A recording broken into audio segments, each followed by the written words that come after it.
What's up, guys? Tim Little. Welcome back to Tactical Bassin. Today's video, I'm covering 3 basic techniques that every bass fisherman needs to know.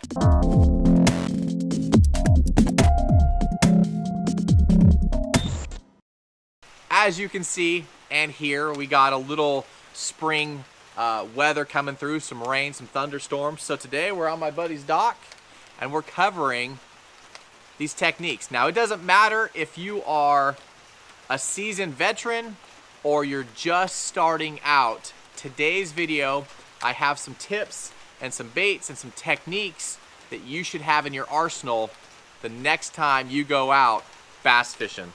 So let's get this started. Hopefully it's not super loud with the echo of this building, but we'll make do.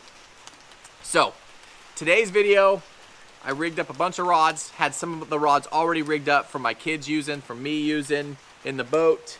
But basically 3 techniques. We got fishing a stick bait, either Texas rig or Wacky Rig. We got fishing a Shaky Head, and we got fishing a Texas rig creature bait. So we're gonna kind of go through each technique, when you use the different types of baits, when you use the different types of rigging, depending on the conditions you see out on the water, and we'll go from there. So, right off the bat, let's talk stick baits. Senko. Okay? We've straightened this guy up for you. Right now, most areas around the country are kind of in that pre-spawn, spawn phase. You got water temps in the mid to high 50s, maybe even low 60s. Now, we're not talking about Florida. We're not talking about South Texas. We're talking about the general areas of the country, and then obviously up north, you're going to be a little bit behind. But we're talking water temps out here in Chickamauga. We're talking 54 to 58, 59, 60 degrees, pushing 60-degree temps. So that means these fish are in that pre-spawn, spawn mode. Now, hopefully you guys have followed along through the series, where these fish are going, the different baits. Today we're covering some finesse techniques that will help you catch more fish. But with these conditions, these fish are moving shallow. They're thinking about one thing. They're thinking about the spawn. So they're moving into shallow bays, backs of creek arms, off of secondary points, back in the backwaters. They're going to be moving shallow, and they're going to be doing their spawn thing, right? So the first bait that I'm going to talk about is the Senko, the stick bait. Soft plastic stick bait. Now, the Yamamoto Senko has been around for a very long time. It is tried and true. But what I want to talk about is when and how to rig it. When to choose the different ways to rig it. So right here, we have it Texas rig. See, it's on there. It's on that's a 3/0 2X hook. So a super line hook. Right here, same Senko, and we have it Wacky rigged. Okay? As these fish move shallow, one of my favorite ways to catch them is with a Senko. Wacky rigged, if you're fishing around docks like I'm on today, skipping this bait up underneath, letting that thing fall, letting those arms do that slow, methodical fall, just real subtle fall, doesn't stress those fish out, doesn't spook the fish. You can stay back, you can skip this bait a long ways, and you sit there and shake it and let those arms do the work. You do have an exposed hook point. That's actually a new hook I've been playing around with, very happy with it. That's a Hayabusa. It's got a fluorocarbon weed guard, so it's a lot like the Gammy, I'll think about it in a second. I'll link everything down below in the video description. But finesse wide gap, there we go. But it's got that fluorocarbon weed guard. So a lot of times with this water warming up and you start getting the little debris in the water, you get the little grass starting to grow. So having that weed guard helps out quite a bit. Then if you do get yourself around laydowns, you can see out here we got some flooded branches and stuff. That's when I'll go with the Texas rig. But a Senko, having that really subtle fall, you can come along the shoreline, you know, when the water starts getting warmer and warmer and they're doing this spawn thing, that's when I kind of transition from the hard baits and pick up these soft baits. And we're going to talk about the different techniques. So a Senko, again, I have that rigged with that VMC. That is that crossover ring band. It slips onto the bait, and then you hook your hook through it, and it lets that Senko, or whatever your favorite stick bait is, not have to have the hook through it. The hook is actually through the rubber, so you get a lot more fish catches out of one bait. Okay? So that is why and when I rig it wacky. And then if I'm up shallow, and like I said, I'm fishing around flooded timber, laydowns, brush piles, that's when I will go with the Texas rig weedless version. You get a little bit different fall, kind of does a shimmy as it falls, but again, you can fish this right through the grass. You can fish it right through whatever cover you're around, and you don't have to worry about getting hung up. Again, a lot of times that water starts coming up, you get those early spring storms. Sometimes the lake will be flood stage. Now those fish are back in those willow trees. They're back in the brush piles, the stuff that you can't get to with the bass boat. Maybe you can from shore, maybe you can from a kayak, but you definitely can with a weedless stick bait. So my favorite's the Senko. We've done plenty of videos on the fall, underwater, fall, how they look rigged differently. A good, less expensive bait would be the Yum Dinger, but that guy right there, the Senko, is a must this time of the year. Now for you guys that like to fish a little bit faster, like to fish a little bit deeper, next technique. This is something you guys need to know how to throw. A shaky head. So this is a weighted head, rigged weedless. So it's Texas rig, just like that Senko. But now I can fish a little bit deeper. I can fish a little bit faster. So this is gonna fall really quickly, depending on how heavy of a head. This is a lighter head. This is 1/8 ounce. You can get 3/16 or a quarter, or even bigger if you'd want. But a little bit more stout of a hook. I'm running braid to leader, so like a 10 or a 12 pound braid to a 8 or 10 pound fluorocarbon leader. But the shaky head, you fire this thing out and you can work it back. Now, we talked about this in a previous video. Don't get super aggressive with your hops, right? You just kind of want to shake, shake, shake, drag, shake, shake, shake, drag. And what this bait is doing, it's down there on bottom. You pop that head up, it comes up. That tail's just dancing, okay? Our favorite shaky head worm is this guy right here. The NetBait T-Mac. Great worm.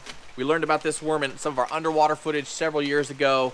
It just looks so much better than the other worms we had been using. Another great one. This guy right here, I think I was holding it in the intro. I was. This is the Missile Baits Magic Worm. Okay? What's cool about the Magic Worm, besides the shape, it is being poured by Robo Worm. You guys know that Robo Worm is one of our favorite drop shot worms, one of our favorite shaky head worms, because of the color selection. So now they have some of their great colors available in the Missile Baits Magic Worm. Okay? That's paired on a little owner shaky head. What I like about this shaky head is it's got the screw lock. So again, this doesn't matter. This video, if you're a budget fisherman or a touring pro, you want to save money, right? So this head actually has that twist on screw lock, so it holds that bait on there nice and straight. A lot of times this time of the year when you are fishing shallow, you'll get those little male bass, the little bucks. You know, they could be 10, 12, 14 inches, and they're just going to sit there and just tear up your bait. Having that keeper system on there keeps that bait straight, and keeps that bait on there, and you don't have to worry about those little bucks tearing up your bait. The other good one, this guy right here, this is the Canterbury. This is by Dirty Jigs. Another one with the twist lock on there, just like that owner. Keeps that T-Mac nice and straight. So, if you need to fish a little bit deeper, maybe you're fishing a transition into these spawning bays, you know, creek channels on main river arms or leading back into spawning bays, got a little bit more depth, maybe you're 10, 12, 14, 15 feet, that's where I like to throw the shaky head, because I can get it down there and then I can do that drag technique. Those fish are down there rooting around, looking for crawdads, looking to feed up.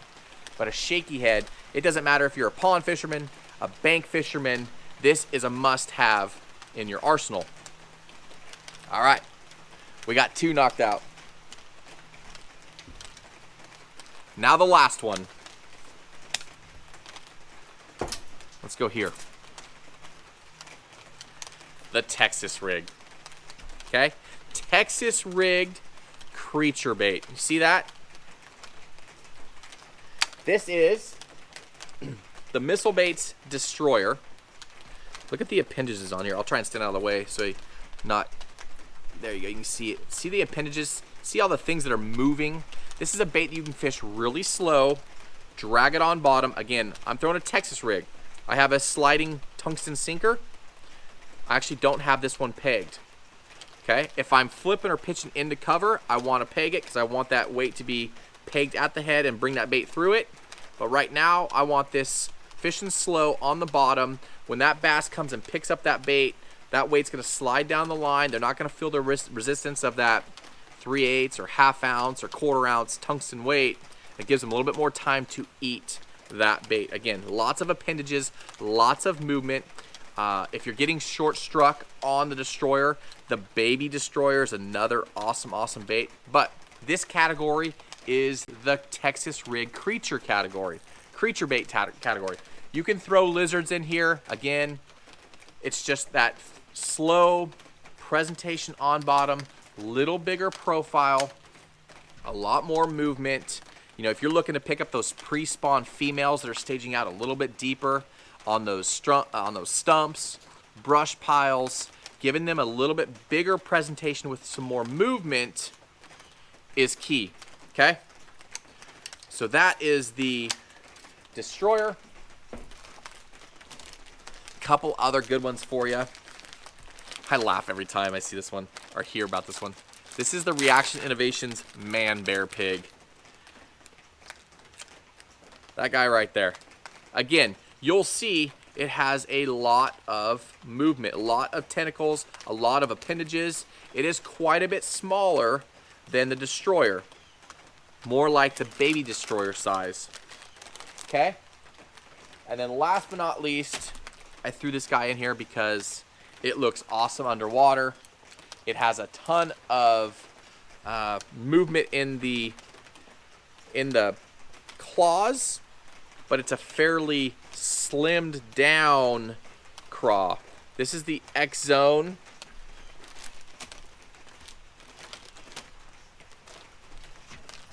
I'm gonna grab it up.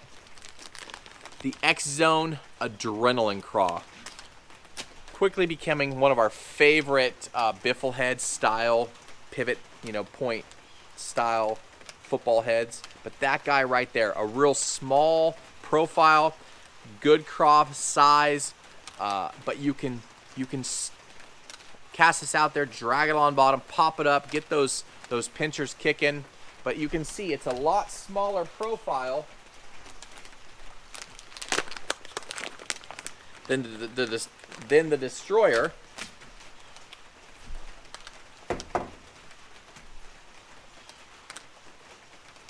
See that? Get it over here where you guys can see. A lot bigger profile, a lot more movement, a lot more compact, but I went ahead and threw this into the creature category because we've caught so many fish on it, and it is a must. Now, one thing you might have noticed in this video is I rigged up a majority, all but one, on spinning gear, okay? Weightless Wacky. Weightless Texas rig, Senko.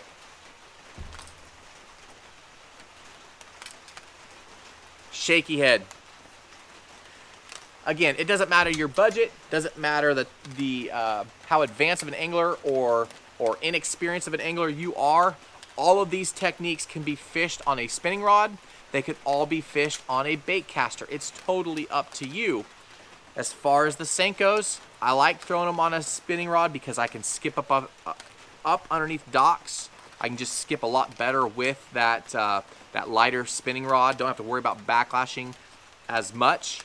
But if I'm throwing the Texas rig stuff, typically for me, I'm going to be throwing it on a bait caster.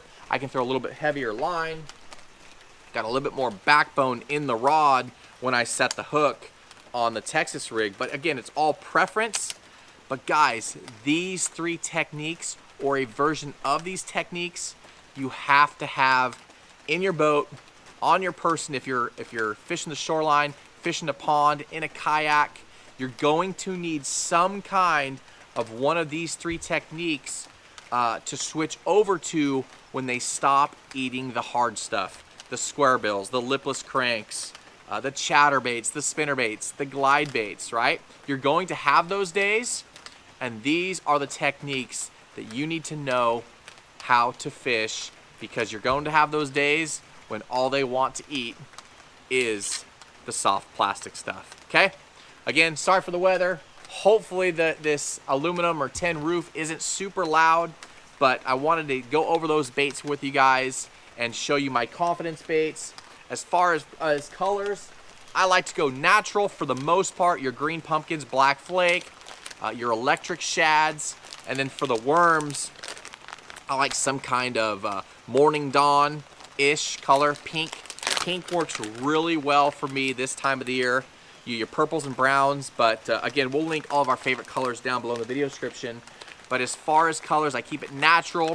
If I do get a little bit of stained or muddy water, I will switch over to some more contrasty colored baits, maybe like a Bama bug, part black blue flake with green pumpkin, something like that. But guys, these 3 techniques are must-haves and are must-know how to do do's this time of the year, especially this time of the year. As these fish are moving shallow, now is the time to pick them off as they're in transition. A lot of the stuff they're going to be on is going to be visible, okay? So make sure you're wearing good polarized sunglasses so you can see those flooded stumps, those flooded brush piles, the dock pilings. A lot of times you'll see the fish swimming around. You'll look shallow, you'll see them cruising the shoreline. They're looking to figure out where they're going to spawn.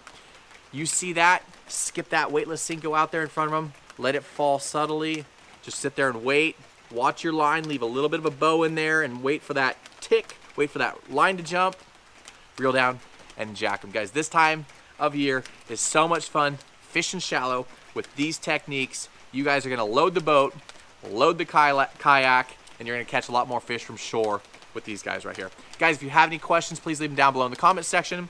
I will try to get to those as soon as possible.